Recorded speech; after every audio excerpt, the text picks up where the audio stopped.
Salute, fam. Salute, salute. Straight to the point. I hit that like button. Make sure you sub to the channel if you know, and also hit the notifications as well, so that you're able to get all of my content, all of my videos. Salute to the whole entire LDBC, basketball and boxing. You already know how I'm rocking. Salute to all the people who support me day ones, as well as my new subs that have came aboard. And for you ones that jump ship, good riddance. You know what I'm saying? And I appreciate the hate too, and the non-support as well. Now,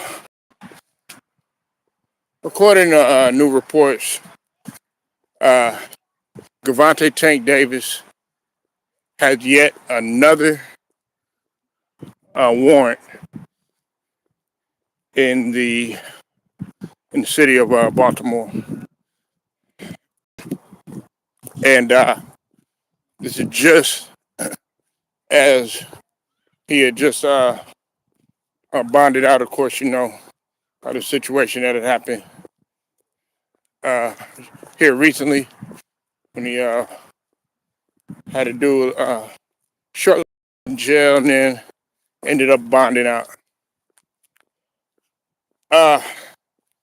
Tank don't want to fight no more. He don't want to fight no more, man. He's finished. He's likely finished as a boxer. And at one point in time, I'm not gonna lie to you, man. I was a huge Tank fan, man, and until I started realizing a lot of things about him. Uh, I wasn't even focused on the fact of, you know, the out of the ring stuff. It was more along the lines of when he was fighting. Uh, okay, well, he started off as somebody. I was like, okay, this guy could be the one. And you know, everybody was up in there saying that, you know, he was going to be better than Mayweather. They're always trying to put Mayweather as the measuring stick. I don't really understand that. And you know, don't get me wrong, Mayweather was great, but I don't understand why they're always putting Mayweather as the measuring stick. But thing about it is he is not what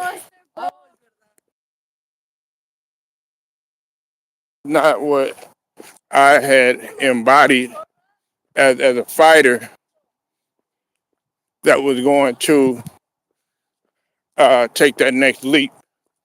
And that's why I always said that Devin Haney was going to be the one, or even Shakur Stevenson. When Shakur Stevenson, because he's the youngest out of them. But Tank is not focused. You know, even him, you know, scooping low. I'm gonna be real. I didn't even want to see that fight with him and Jake Paul because, as a couple of the brothers said, like the brother Cypress TV had said, that was gonna be nothing but a clown show. It was gonna be nothing but a clown show, and to have that be on your resume, and then also at the same time, with all the trouble that you've been getting into, your legacy is going down the drain. What's up, Brown Sugar? I see you in the building. We're talking about Tank and the trouble that he's getting. He's not focused, man.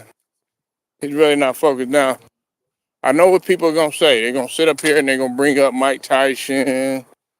They're going to talk about the trouble, you know, that he had got in and stuff like that. Look, the difference between a guy like Mike Tyson and a guy like Tank, while Tyson was, you know, in his fair share of out of the ring trouble or whatnot, he still somehow, some way was focused and even went against the grain to fight some of the fighters that he needed to fight. Salute up, Mr. C. You said, why do so many people support Tank in spite of everything he's done, avoiding so many fights? You said Tank is one of the most protected boxers in history. I agree with you. But all of that is flying off like Jarrell Big Baby's toupee. All of that is being lifted off. He is no longer being protected like that. Because, for one, when it comes to domestic situations and stuff like that, nobody's really gonna support you like that. Especially if you're talking about the quote unquote ladder, and you in with the elites, so to speak, or whatnot. Which I happen to think that he really was, and I know Brown Sugar one. She loved talking about things like that, but I'm gonna bring that to the whole. But Mr. C, I agree with you 100%, 1,000%. You know, everybody was making all these excuses. I was the one that was taking so much criticism. Me and a couple of other guys.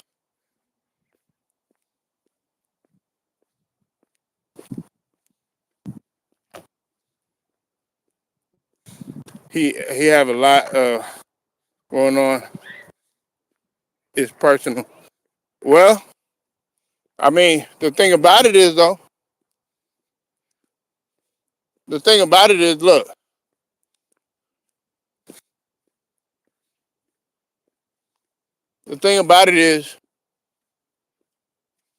you know, in spite of what you may have going on, you still have to focus on your craft, man. You know, now I took up for Tank with the situation that was going on with his baby mama. I don't know, Sugar. I can't be with Tank. I'm not riding for Tank. You know, I understand he's from your neck of the woods, but man, I gotta ride with somebody like Devin Haney, who's not focused on that stuff that Tank is focused on. You know, now I took up for Tank when his baby mama was doing all that childishness that she was doing and stuff, putting eye on his face and spitting on him and stuff like that. Now that was wrong. You know, however, you know, here over the last several months, we see that this clearly has been Tank's fault, not anybody else's fault.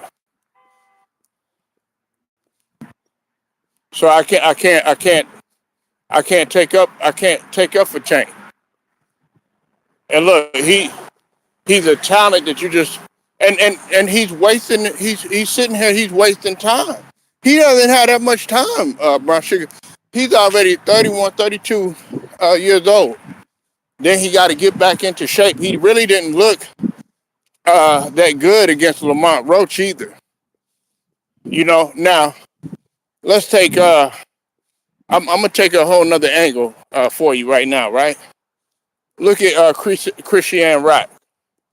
Everybody, listen, Christiane Rock, I was disappointed in her for a while because you were doing all this stuff and everything, knowing damn well you got talent, you got athletic ability and stuff like that, but yet still you want to do that stuff that you were doing with Blueface. Okay, but guess what she's done? She's been resilient. She's gotten in the gym and she's using her abilities. She's in there training, fighting, stuff like that. You know, and the same thing with Blueface too as well.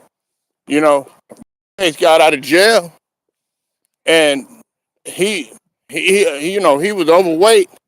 I don't know if you've seen Blueface in the last I would say in the last like couple months. Blueface done slimmed down, and he slimmed down quick. And you're like, well, what does this have to do with Tank? It had to how it correlates is that Tank doesn't get back in and get back down to business. No one need to take up for him. He'll be okay. I like them. I still stand by them. I love her, but she still ain't shit. I understand. And look, you know I'm better than I do. But this is the thing, though, Brown Sugar. I listen. I might be on the island by myself as one of the ones that was actually rooting for Tank, as because I like a good comeback story. You know what I'm saying? Like, if you know anything about my channel, okay, we all about the underdogs. You know, I'm not the only one. My brother Ticket is like that. The brother James is like that. I know True Raw is like that. There's many guys that root for the underdog. You know, the brother Cypress. Uh, you know, 78. You know, guys like that. They root for the underdog. My guy True the King. You know, I know he roots for a lot of underdogs. Shout out to True the King. I ain't seen him in a while. My guy Hitman X. You know, I root for the underdog, but I take it a step further. I like a good comeback story. Can you come back? Can you bounce back from what you were? Yeah, he's lost weight. And he's been. See, a lot of people don't know. You know this, Brown Sugar, but uh, Blueface. I know people think that I'm crazy when I say this. Blueface, had he stayed focused on football, he could have possibly been a great, really good college player, and possibly, maybe, if he really stayed focused, probably would have had a shot at the NFL. You know, you got to realize, man, this is a guy in Blueface. What, 6'5", about 6'5", 6'6". You know what I'm saying? Long as a motherfucker. You know what I'm saying? He got a cannon. He's strong. You know what I'm saying? But just didn't go in the direction um, that many people had perceived that you know where he was gonna go.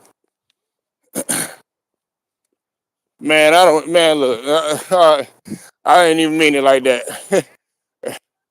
Pause, no homo, whatever.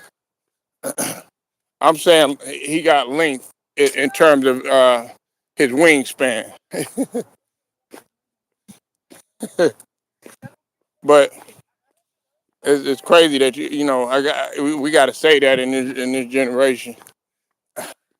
Look, you know, because Brown Sugar, you know, I love the punani. Okay, you know. Anyway, man, yeah, you know, can Tank bounce back? Highly unlikely. Now, prove me wrong. I want to see him prove me wrong. You know, he's going down the same path of Adrian Broner. The only difference with Adrian Broner, he had a real bad drinking problem. Adrian Broner, I ain't gonna lie, I thought he was gonna be that next guy. A lot of people there once again. There was another guy that they were trying to compare to Mayweather and everything, but it takes a special type of individual to do what Mayweather did. You know what I'm saying? Love him or hate him, Mayweather was an extremely hard worker and diligent with his craft. He didn't drink or didn't smoke and doing it other. Only thing that you could probably compare to like Mayweather and Adrian Broner and Tank and guys like that is his issues that he had out of the ring. Because Mayweather did have issues out of the ring. Of course, we know that. But the difference is that Mayweather got back into the ring and stayed focused. Right, he is. I mean, that's all he does is drink, and he could have been great. And then he want to come there, you want to say, hey, yeah, I want to fight again. Now he tried to bounce back. I don't know if you remember a few years back, Brown Sugar, I made a video about it when he returned to the ring. But then again, he lost focus again. Same thing with Keith One Time Thurman. Now Keith One Time Thurman doesn't have a whole bunch of stuff going outside of the ring and stuff like criminal wise, but he just won't. It's either you gonna bark or either you gonna bite. You know what I'm saying? Either you gonna bark or you gonna bite. It's like he's all bark, all talk.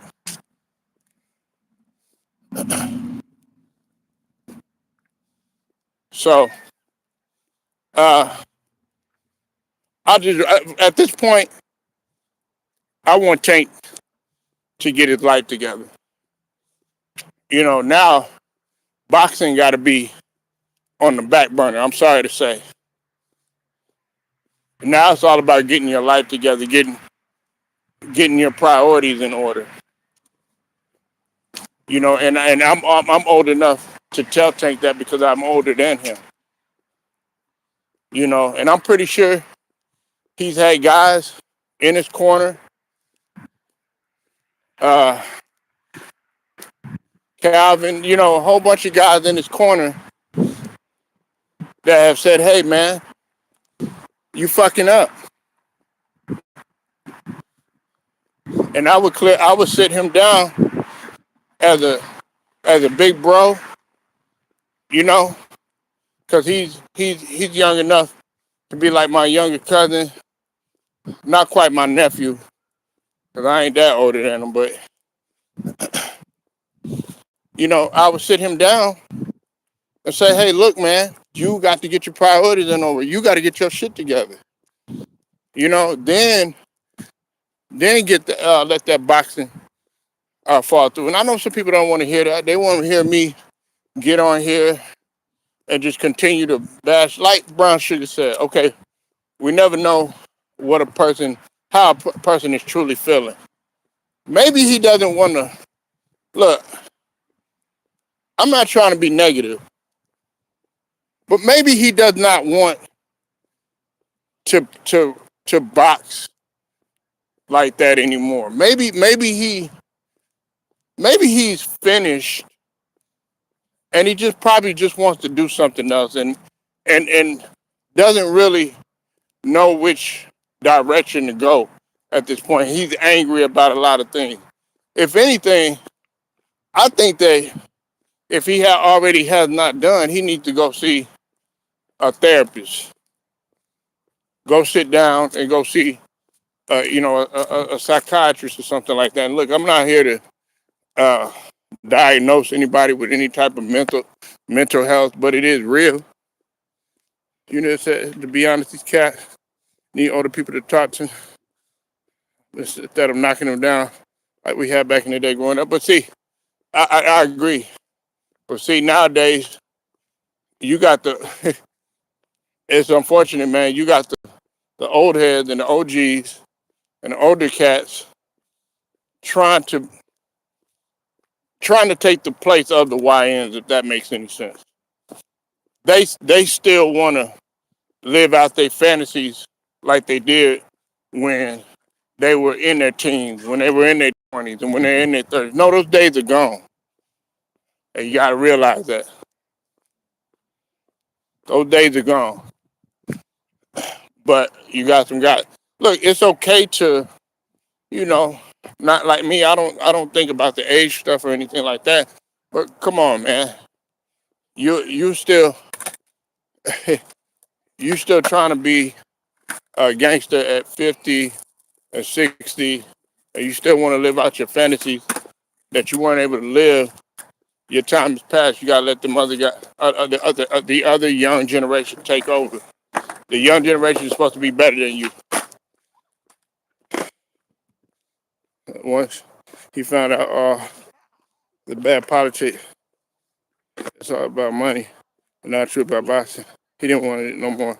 Allegedly, I heard he was gonna He was gonna pay him if he lost the fight against Roach, and they were best friends. Yeah. Uh, See, here's the thing. Um,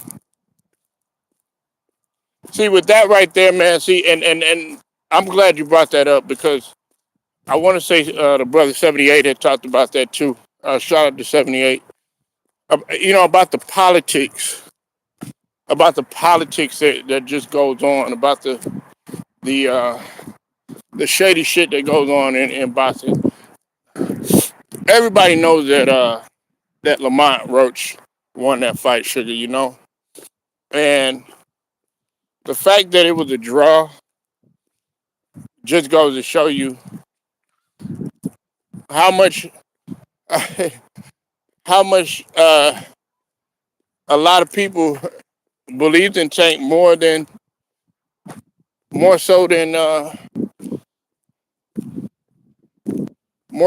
what he probably believed. And I think a lot of people, the fact that everybody was saying, "Look, if I was Tank, I would have just jumped right back in there." Oh, you felt that I lost that fight? Okay, let's run it back. Run it right back. But it didn't happen, and that's what destroys a lot of guys. Get right back to it. You know, if we're gonna go back, talking about back in the days, Sugar, way back when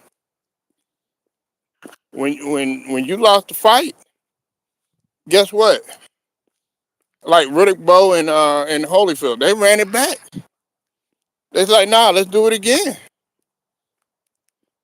Frazier and Ali, nah, let's do it again. You know what I'm saying? Let's run it back. Duran and Leonard, let's run it back. Even if it takes no months, all that. Let's run it back.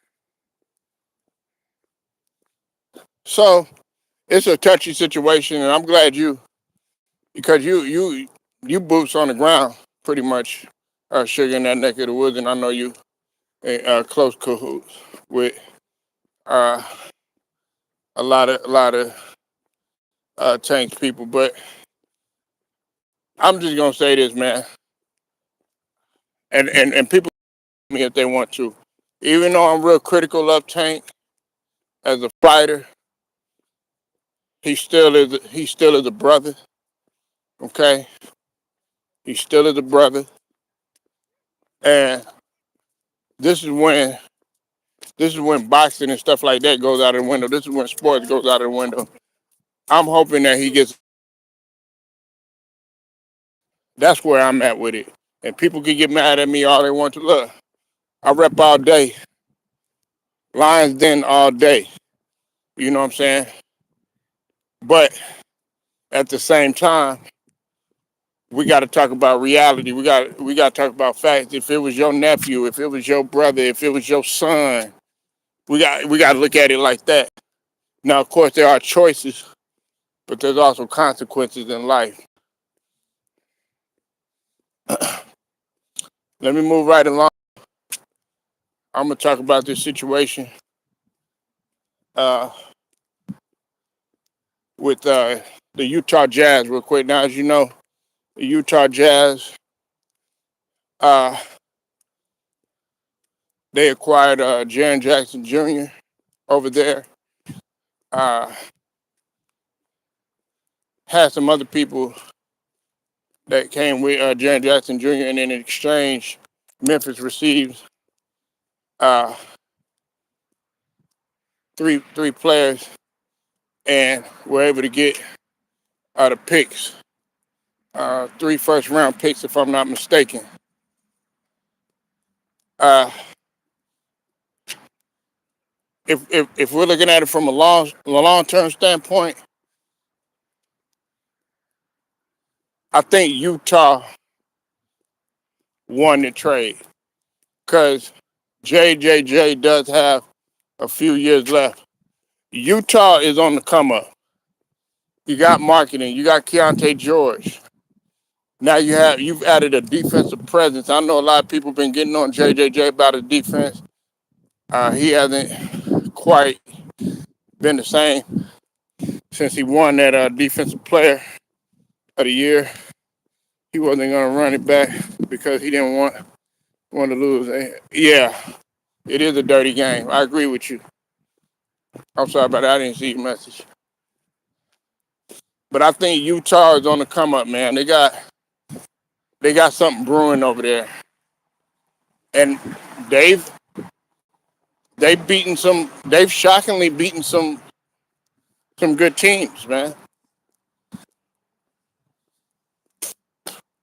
Utah's one of them type of teams you can mess around and have a bad night against them. And they can surprise your ass.